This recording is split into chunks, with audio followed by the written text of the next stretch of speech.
सुप्रभात बच्चों, आज हम आपकी पाठ्य पुस्तक हिंदी के पाठ 12 का अध्ययन करेंगे, जिसका शीर्षक है अशोक का शस्त्र त्याग। तो चलिए पाठ को पढ़ते हैं और जानते हैं कि सम्राट अशोक किस प्रकार से अपने शस्त्रों का त्याग कर बुद्ध धर्म की शरण में चले जाते हैं। पाठ को पढ़ते हैं। पाठ 12 अशोक का शस्त्र त्याग। प्रस्तुत पाठ में भारत के चक्रवर्ती सम्राट अशोक के हृदय परिवर्तन की कहानी दी गई है। जब सम्राट ने कलिंग युद्ध में हुए नरसंहार को स्वयं अपनी आंखों से देखा तो उन्होंने सदैव के लिए युद्ध करना त्याग दिया था और बौद्ध धर्म अपना लिया था। में बच्चों एक चक्रवर्ती सम्राट हुए हैं जिनका नाम था अशोक। उनका किस प्रकार से हृदय में परिवर्तन आ जाता है, बदलाव आ जाता है जब वो कलिंग के युद्ध में देखते हैं कि बहुत सारे लोगों को मारा गया, उनको मरा हुआ देखते हैं, तो वो हमेशा के लिए युद्ध करना छोड़ देते हैं और बौद्ध धर्म को अपना लेते हैं। तो ये एक नाटक की तरीके से आपके सामने प्रस्तुत किया है, नाटक के रूप में लिखा गया है पाठ को। तो चलिए पढ़ते हैं। पहला दृश्य, नाटक का पहला दृश्य शुरू हो रहा है। युद्ध के मैदान में मगध के सैनिकों के शिविर लगे हैं, बीच में मगध की पताका फहर रही है। पताके के पास ही सम्राट अशोक का शिविर है। तो ये युद्ध के मैदान में, युद्ध के मैदान के पास ही क्या होता है, मगध के सैनिकों के शिविर लगे हैं, मतलब जहां पर मगध के सैनिक रुके हुए हैं, उनका सैनिकों का पड़ाव स्थान है वो, और उनके बीचों बीच मगध की पताका यानी कि जो झंडा मगध का है वो फहर रहा है। और पताका यानी कि जहां पर झंडा लगा हुआ है ना बच्चों, उसी के पास सम्राट अशोक ठहरे हुए हैं, उनका शिविर है। संध्या बीत चुकी है, आकाश में तारे चमकने लगे हैं, शिविर में दीपक जल गए हैं। अपने शिविर में अशोक अकेले टहल रहे हैं। तो ये समय है जब संध्या यानी कि शाम भी खत्म हो चुकी है, आकाश में तारे टिमटिमा रहे हैं और शिविर में सारे दीपक जलाए जा चुके हैं और सम्राट अशोक अकेले ही अपने शिविर के अंदर टहल रहे हैं, मतलब घूम रहे हैं। उनके मुख पर चिंता की छाया है, वे कुछ सोचते हुए आसन पर बैठ जाते हैं। तो उनके चेहरे से दिख रहा है कि वो परेशान है और फिर वो आसन पर बैठ जाते हैं। अशोक क्या कहते हैं अपने आप से, स्वतः अपने आप से कहते हैं, 4 साल से यह युद्ध हो रहा है, कलिंग आज भी जीता नहीं जा सका है। दोनों ओर लाखों सैनिक मारे जा चुके हैं, लाखों घायल हुए हैं, पर हम आज भी असफल हैं।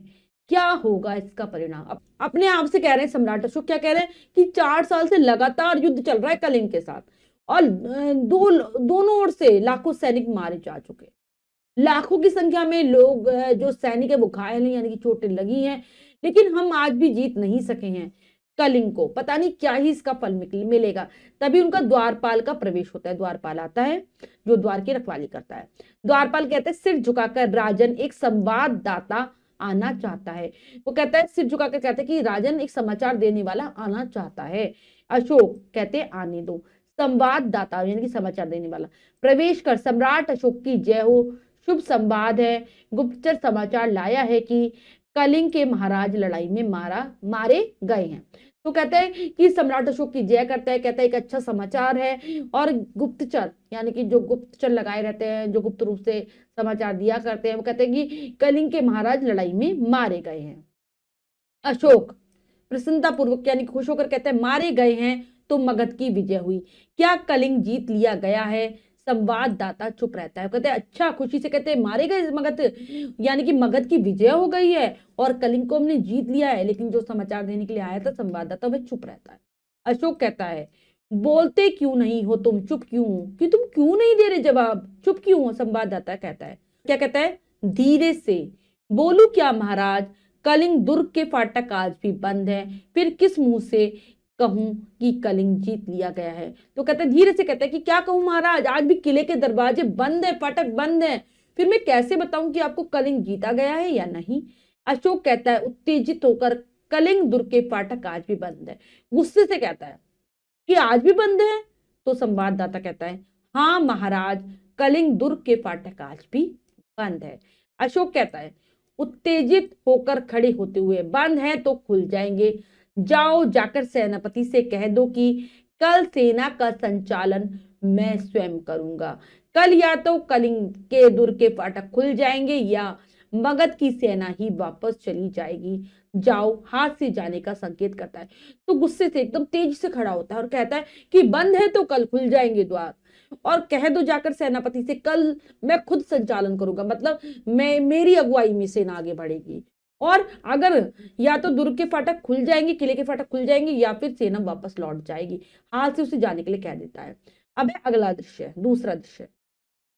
दूसरा दिन प्रातःकाल, शस्त्र सज्जित अशोक घोड़े पर बैठे हैं। उनके पास उनका सेनापति उपस्थित है। सामने कलिंग दुर्ग है जिसके फाटक बंद है। अगले दिन सुबह सुबह ही सम्राट शस्त्रों के साथ तैयार हो जाते हैं, घोड़े पर बैठ जाते हैं और उनके साथ उनका सेनापति है और सामने कलिंग का दुर्ग, सामने कलिंग का किला है जिसके फाटक बंद है। अशोक कहता है अपने सैनिकों को संबोधित करते हुए, मेरे वीर सैनिकों, 4 साल से युद्ध हो रहा है, फिर भी हम कलिंग जीत नहीं पाए हैं। उसके किसी दुर्ग पर मगध की पताका नहीं फहरा रही है। कलिंग के महाराज मारे गए हैं, उनके सेनापति पहले ही कैद हो चुके हैं, फिर भी कलिंग आत्मसमर्पण नहीं कर रहा है। आओ हम अपनी मातृभूमि की शपथ लेकर प्रण करें, या तो हम कलिंग के दुर्ग पर अधिकार कर लेंगे या सदा के लिए मृत्यु की गोद में हो जाएंगे। क्या कहते हैं अपने सैनिकों को संबोधित करते हुए, कहता है अपने सैनिकों से कि 4 साल से हम लगातार युद्ध कर रहे हैं, लेकिन हम आज भी कलिंग को नहीं जीत पाए हैं। महाराज मारे गए हैं, सेनापति कैद है, लेकिन आज फिर भी कलिंग के जो द्वार हैं, फाटक के, कलिंग के किले के जो द्वार है वो बंद हैं। इन लोगों ने अभी भी हमारे सामने घुटने नहीं टेके हैं। आज हम अपनी मातृभूमि की क्या लेते हैं, कसम खाते हैं कि या तो आज हम कलिंग के दुर्ग पर अपनी पताका फहरा देंगे, झंडा फहरा देंगे, या फिर सदा के लिए अपने आप को मृत्यु को सौंप देंगे। सभी सैनिक कहते हैं तलवार खींचकर मगध की जय, सम्राट अशोक की जय। सहसा दुर्ग का फाटक खुल जाता है। सभी सैनिक आश्चर्य से उधर देखने लगते हैं। उनकी तलवारें खिंची की खिंची रह जाती हैं। शस्त्र सज्जित स्त्रियों की विशाल सेना फाटक से बाहर निकलने लगती है। सेना के आगे पुरुष वेश में वीरांगना हैं, जो सैनिक वेश में साक्षात चंडी सी दिखाई दे रही हैं। यह कलिंग महाराज की पुत्री पद्मा है। स्त्रियों की सेना कुछ दूरी पर रुक जाती है। अशोक के सिपाही मंत्रमुग्ध देखते रह जाते हैं। अशोक भी चकित रह जाते हैं। तो अचानक से क्या होता है, जो किले का दरवाजा जो बंद था वो खुल जाता है और सभी सैनिक हैरानी से उधर देखने लगते हैं। सबकी तलवारें ऐसी खिंची की खिंची रह जाती है। तभी देखते हैं कि शस्त्रों से सुशोभित महिलाएं, बहुत बड़ी सेना वहां से निकल रही है फाटक से, और सबसे आगे पुरुष वेश में एक वीरांगना यानी कि वीर स्त्री है, जो कि जिसने सैनिक वेश धारण कर रखा है, और ऐसा लग रहा है जैसे साक्षात चंडी माता उतर आई हूँ रण में। और कौन है वो, कलिंग के महाराज की पुत्री पद्मा। और सभी मतलब महिला जो सैनिक थी कुछ दूर पर रुक जाती है। सभी लोग एकदम उनकी तरफ खिंचे हुए चले जाते हैं, मतलब देख रहे होते हैं, उनकी आंखें उनकी तरफ ही हैं, और सम्राट अशोक भी आश्चर्य से देख रहे होते हैं। पद्मा क्या कहती है, आगे बढ़कर अपनी सेना से, बहनों तुम वीर कन्या, वीर भगिनी और वीर पत्नी हो, मुझे तुमसे कुछ नहीं कहना। जिस सेना ने तुम्हारे पिता, भाई, पुत्र और पति की हत्या की है वह तुम्हारे सामने खड़ी है। आज उसी से तुम्हें लोहा लेना है। प्रण करो कि जननी जन्मभूमि को पराधीन होते हुए देखने से पहले तुम सदा के लिए अपनी आंखें बंद कर लोगी। क्या कहती है, अपनी सेना को संबोधित करती है, कहती है कि तुम वीर कन्या हो, मतलब वीरों की पुत्री हो, तुम वीरों की बहनें हो, वीरों की पत्नी हो। मैं सिर्फ तुमसे, मुझे तुमसे कुछ नहीं कहना। तुम स्वयं जानती हो कि जिस सेना ने तुम्हारे भाई को, पिता को, पुत्र को, पति को मारा है वो तुम्हारे सामने है। आज तुम्हें उनसे लड़ाई करनी है, और ये तुम अपनी जन्मभूमि को दूसरों के कैद में होते हुए नहीं देख सकती, और उससे पहले ही तुम अपनी आंखें बंद कर लोगी। मतलब तुम्हें युद्ध करना है वीरता के साथ। अशोक कहता है स्वतः, यानी कि अपने आप से कहते हैं, यह साक्षात दुर्गा कलिंग की रक्षा के लिए युद्ध भूमि में कौन उतर आई है। शेष सैनिक भी स्त्रियां हैं, क्या स्त्रियों से युद्ध करना होगा? क्या अशोक को स्त्रियों का भी वध करना होगा? ना ना, मैं स्त्री वध नहीं करूंगा, मुझे विजय नहीं चाहिए, मैं यह पाप नहीं करूंगा, मैं शस्त्र नहीं चलाऊंगा। तो क्या कहता है अशोक, अपने आप से कहता है कि ऐसा लग रहा है कि आज साक्षात मेरे सामने दुर्गा माता उतर आई हैं, और ये साथ साथ सैनिक स्त्रियां भी हैं। क्या मुझे महिलाओं से आज लड़ाई करनी होगी? क्या अशोक स्त्रियों को मारेगा? नहीं नहीं, मैं ऐसा नहीं कर सकता, मैं स्त्रियों को नहीं मार सकता, मुझसे ये पाप नहीं हो सकेगा, मैं शस्त्र नहीं चलाऊंगा। अशोक कहता है प्रकटतः सैनिकों, स्त्रियों पर हाथ न उठाना। आगे बढ़कर, तुम कौन हो देवी? कहता है, सामने जाकर कहता है कि सैनिकों तुम स्त्रियों पर शस्त्र नहीं उठाओगे, और खुद आगे बढ़ता है, पूछता है कौन हो देवी? तो पद्मा कहती है मैं कलिंग महाराज की पुत्री हूं, मैं हत्यारे अशोक की सेना से लड़ने आई हूं। जब तक मैं हूं और मेरी ये वीरांगनाएं हैं, कलिंग दुर्ग के भीतर कोई पैर नहीं रख सकता। कहाँ है अशोक, कहाँ है मेरे पिता का हत्यारा? मैं उससे द्वंद्व युद्ध करना चाहती हूँ। तो कहती है मैं कलिंग महाराज की पुत्री हूँ, और मैं जिस अशोक ने हत्यारा है, वो उसने मेरे पिता की हत्या की है। जब तक मैं हूं और मेरे साथ ये वीर स्त्रियां हैं, वो हमारे किले में प्रवेश नहीं कर सकता। कहाँ है मेरे पिता का हत्यारा? पूछती अशोक से, मैं उससे युद्ध करना चाहती हूँ, लड़ाई करना चाहती हूँ। अशोक कहता है, अशोक तो मैं ही हूं राजकुमारी, दोषी मैं ही हूं, परंतु तुम स्त्री हो, तुम्हारी सेना भी स्त्रियों की है, मैं स्त्रियों पर शस्त्र नहीं चलाऊंगा। तो अशोक कहता है कि मैं हूं अशोक, मैं ही हूं तुम्हारा दोषी, लेकिन तुम खुद स्त्री हो, तुम्हारी पूरी सेना महिलाओं की है, मैं महिलाओं पर शस्त्र नहीं चलाऊंगा। पद्मा कहती है क्यों महाराज? अशोक अशोक कहते हैं शास्त्र की आज्ञा है राजकुमारी, ऐसा शास्त्रों में लिखा है। पद्मा कहती है और शास्त्र की आज्ञा है कि तुम निरपराधियों की हत्या करो, शास्त्र की आज्ञा है कि तुम अपनी विजय लालसा पूरी करने के लिए लाखों माताओं की गोद सूनी कर दो, लाखों स्त्रियों की मांग का सिंदूर पहुंच दो, फूक दो उस शास्त्र को जो तुम्हें यह सिखाते। क्या कहती है कि क्या शास्त्र में यह सिखाता है कि हम निरपराधियों की हत्या करें, कि जिन्होंने कोई अपराध ही नहीं किया तुम उन्हें मारो? ये कहता है शास्त्र कि तुम अपनी विजय यात्रा को पूरी करने के लिए, अपनी विजय के लालच को, लाखों माताएं, पत्नियां और बहुत सारी पुत्रियों के घर को उजाड़ दो। तो ऐसा जो शास्त्र में ये चीज सिखा रहा है उसको जला दो, फूक दो, मतलब जला दो। मैं आगे कहती है मैं तुमसे शास्त्र सीखने नहीं आई हूं, शास्त्रों से युद्ध करने आई हूं। तुम हत्यारे हो, मैं तुम्हारी बलि चढ़ाकर अपने खून की प्यास बुझाने आई हूं। अपने सिपाहियों से कहो कि तलवार उठाएं, कलिंग की स्त्रियां तुमसे कुछ नहीं चाहती, केवल युद्ध चाहती हैं। अशोक सिर झुका ले देता है। क्या कहती हैं कि मैं तुमसे ये शास्त्र वास्त्रों की भाषा सीखने नहीं आई हूं, तुम हत्यारे हो, मैं चाहती हूं मैं तुम्हारी बलि चढ़ाऊं, अपने खून की प्यास बुझाने आई हूं। अपने सिपाहियों से कहो ये मत देखे कि स्त्रियां हैं सामने, बस युद्ध करो, क्योंकि कलिंग की स्त्रियां केवल तुमसे युद्ध करना चाहती हैं। अशोक सारी बातों को सुनकर अपना सिर नीचे कर लेता है। पद्मा फिर कहती है, पद्मा क्यों सिर क्यों झुका लिया महाराज? मैं युद्ध चाहती हूं, केवल युद्ध। आज आपके भीषण युद्ध की पूर्ण आहुति होगी। तो कहती है कि सर क्यों झुका रहे हो महाराज? मैं सिर नहीं चाहती झुका हुआ देखना, मैं केवल लड़ाई चाहती हूँ, युद्ध चाहती हूँ। आज आपने जो भयंकर युद्ध किया है, आज उसकी पूर्ण आहुति है, मतलब आज समाप्ति हो जाएगा, वो पूर्ण बलि दी जाएगी उसकी। तो अशोक कहता है बहुत हो चुका राजकुमारी, मैं अब युद्ध नहीं करूंगा, कभी युद्ध नहीं करूंगा।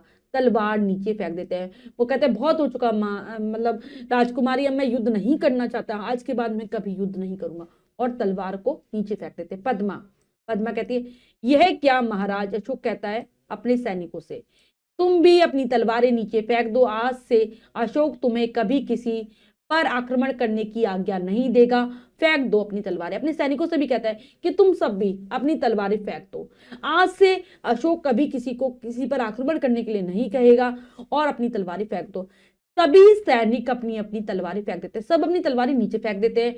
पद्मा कहती है आगे बढ़कर, मैं बुलावे में नहीं आ सकती महाराज, मैं आपसे युद्ध करूंगी, मुझे अपने पिता का बदला लेना है। कहती है मैं आपकी किसी बात में नहीं आने वाली, मैं तो युद्ध करना चाहती हूँ, क्योंकि मैं अपने पिता की मौत का बदला लेना चाहती हूँ तुमसे। तब अशोक क्या कहते हैं सिर झुकाकर, तो लीजिए बदला राजकुमारी, मैं अपराधी हूं। जिस अशोक ने लाखों के सिर काटे हैं, जिस अशोक का सिर आज तक किसी के आगे नहीं झुका, वह आपके आगे नत है। काट लीजिए इस सिर को, मैं हथियार नहीं उठाऊंगा, मेरी प्रतिज्ञा अटल है।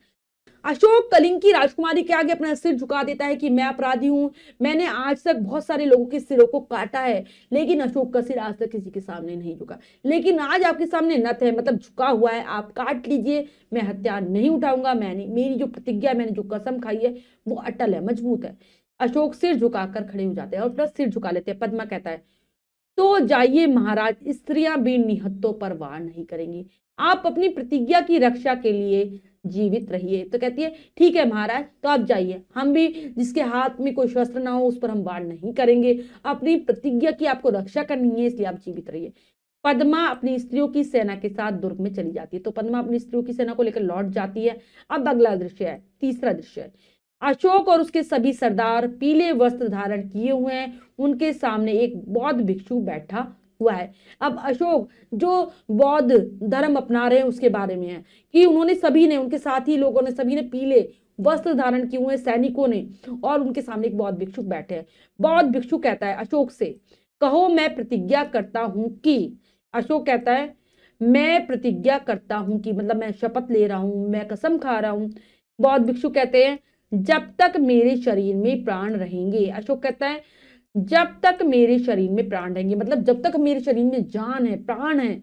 बौद्ध भिक्षुक आगे कहता है अहिंसा ही मेरा धर्म होगा। अशोक कहते हैं अहिंसा ही मेरा धर्म होगा। अहिंसा मतलब मैं कभी हिंसा नहीं करूंगा, किसी के साथ मारपीट, किसी की हत्या नहीं करूंगा, यही मेरा धर्म है। बौद्ध भिक्षु कहता है मैं सबसे प्रेम करूंगा और करुणा का सदावर्त सबको मिलेगा। मैं सभी के, अशोक भी कहते हैं, दोहराते हैं, मैं सबसे प्रेम करूंगा और मेरी करुणा का सदावर्त सबको मिलेगा। मतलब मैं सभी से प्यार करूंगा, जो भी मेरे आसपास रहने वाले लोग, सभी से प्रेम करूंगा, और जो मेरी दया है सभी को समान रूप से मिले। बौद्ध भिक्षु आगे कहता है प्रतिज्ञा करो कि जब तक मैं जीवित रहूंगा अपनी प्रजा की भलाई करूंगा, सब प्राणियों को सुख और शांति पहुंचाने का प्रयत्न करूंगा, सब धर्मों को समान दृष्टि से देखूंगा। क्या कहते हैं, क्या प्रतिज्ञा दिलाते हैं कि जब तक मैं जीवित रहूंगा तब तक अपनी प्रजा, यानी कि जो मेरी जो जनता है मेरे साथ में, मेरे राज्य की, उसके साथ भलाई करूंगा, अच्छा व्यवहार करूंगा, सभी जितने भी प्राणी हैं सबको सुख पहुंचाऊंगा, शांति दूंगा, और सभी धर्मों को समान दृष्टि से देखूंगा, ऐसा कहते हैं। तो अशोक दोहराता है मैं प्रतिज्ञा करता हूं कि मैं जीवित रहने तक आपकी आज्ञा का पालन करूंगा, जो भी मुझे आपने आदेश दिया है उस सभी का मैं पालन करूंगा। तो बौद्ध भिक्षुक आगे कहते हैं, बौद्ध भिक्षुक बोलो बुद्धम शरणम गच्छामि, धम्मम शरणम गच्छामि, संघम शरणम गच्छामि। तो वो कहते हैं कि चलो फिर बोलो, क्या कहते हैं कि बुद्ध शरणम गच्छामि, बुद्धम शरणम गच्छामि, कि मैं बुद्ध की शरण में जाता हूं, धम्मम शरणम गच्छामि, धर्म की शरण में जाता हूं, संघम शरणम गच्छामि, यानी कि बौद्ध संघ की शरण में जाता हूं। सभी दोहराते हैं बौद्ध भिक्षु की बात, बुद्धम शरणम गच्छामि, धम्मम शरणम गच्छामि, संघम शरणम गच्छामि। पटाक्षेप, और इसी के साथ नाटक समाप्त हो जाते हैं और पर्दा गिर जाता है। तो हमने जाना कि किस प्रकार से अशोक अपने शस्त्रों का त्याग कर देते हैं और प्रतिज्ञा करते हैं कि वो जीवन भर शस्त्र नहीं उठाएंगे और बौद्ध धर्म को अपना लेते हैं। अब हम पाठ के शब्दार्थ कर लेते हैं। शिविर, सैनिक पड़ाव, स्वतः अपने आप से, मन ही मन में, संवाददाता, समाचार देने वाला, गुप्तचर, जासूस, दुर्ग, किला, संचालन, निर्देशन, आत्मसमर्पण, हार स्वीकार करना, मंत्र मुग्ध, वशीभूत, भगिनी, बहन, नत, झुका हुआ, धम्मम, धर्म, संगम, बौद्ध संघ। तो पाठ के शब्दार्थ आप याद कर लेंगे। अब हम पाठ का अभ्यास कार्य कर लेते हैं, जो कि है लिखिए में से। पहला प्रश्न पढ़ते हैं, करने का प्रयास करते हैं। सही उत्तर वाली गोली को रंगिए। प्रश्न में 4 विकल्प हैं, 3 विकल्प गलत है, 1 विकल्प सही है। हमें सही विकल्प को चुनना है, सही का निशान लगा देना है। करते हैं। अशोक के शिविर किस मैदान में लगे हुए थे? मगध, युद्ध, कलिंग, पानीपत। तो उनके शिविर लगे थे युद्ध के मैदान में। अशोक का कलिंग से युद्ध कब से चल रहा था? 4 साल से, 2 साल से, 1 साल से, 3 साल से। तो ये 4 साल से चल रहा था युद्ध। कलिंग की स्त्रियां क्या चाहती थी? अशोक यहां से भाग जाए, अशोक का सिर काटना, अशोक की सेना से युद्ध करना। उपयुक्त सभी गलत। तो वो अशोक का सिर काटना चाहती थी। अशोक ने कौन सा धर्म ग्रहण किया? बौद्ध, इस्लाम, जैन, ईसाई। तो उसने बौद्ध धर्म को अपनाया था अशोक ने। नेक्स्ट है रिक्त स्थान भरिए। तो बच्चों यहाँ पर कुछ वाक्य हैं, अधूरे हैं, हमें उचित शब्दों से पूरा करना है। करते हैं। गुप्तचर समाचार लाया है कि कलिंग के महाराज क्या हुआ था? युद्ध में मारे गए हैं। युद्ध में मारे गए हैं। क्या कलिंग जीत लिया गया है? कलिंग दुर्ग का फाटक, कलिंग दुर्ग का फाटक आज भी बंद है। उसके किसी रिक्त स्थान पर मगध की रिक्त स्थान नहीं फहरा रही है। उसके किसी दुर्ग पर मगध की पताका नहीं फहरा रही है। नेक्स्ट है शस्त्र सज्जित स्त्रियों की विशाल सेना फाटक से बाहर निकलने लगी है। नेक्स्ट है सत्य कथन पर सही तथा असत्य कथन पर गलत का निशान लगाइए। तो हमें सही गलत बताना है। करते हैं। तो बच्चों पहला है अशोक सरल स्वभाव का व्यक्ति था, तो बिल्कुल सही। पाठ के माध्यम से तो यही पता चल रहा है कि वो सरल स्वभाव के थे। अशोक कलिंग को जीतना चाहता था, ये भी सही है। कलिंग युद्ध के बाद अशोक ने बौद्ध धर्म अपना लिया, बिल्कुल सही। अशोक ने पद्मा के साथ युद्ध किया, नहीं किया था उसने। पद्मा ने कलिंग के राजा का वध कर दिया था, नहीं किया था, अशोक के सैनिकों के द्वारा किया गया था। अब है निम्नलिखित को सुमेल कीजिए, तो बच्चों हमें यहाँ पर मिलान करना है, 2 कॉलम है और बात, चलिए करते हैं। उनके सेनापति पहले ही क्या हो चुके, कैद हो चुके हैं। सब सैनिक आश्चर्य से उधर देखने लगते हैं। आप अपनी प्रतिज्ञा की रक्षा के लिए जीवित रहिए। मैं हत्यारे अशोक की सेना से लड़ने आई हूं। मैं स्त्रियों पर शस्त्र नहीं चलाऊंगा। तो बच्चों ये कार्य हमने बहुत अच्छे से समझकर पूर्ण कर लिया है। इसके बाद जो भी कार्य है वो आपको स्वयं करना है सुंदर अक्षरों में अपनी अभ्यास पुस्तिका। बच्चों आज हमने पाठ के माध्यम से जाना कि किस प्रकार से अशोक अपने शस्त्रों का त्याग कर देते हैं, वो कह देते हैं कि वो कभी युद्ध नहीं करेंगे और बौद्ध धर्म को अपना लेते हैं। आशा करती हूँ ये पाठ आपको बहुत अच्छे से समझ आ गया होगा। पाठ के शब्दार्थ आप याद कर लेंगे। मिलते हैं अगली कक्षा में नए पाठ के साथ। तब तक के लिए स्वस्थ रहिए, प्रसन्न रहिए। धन्यवाद।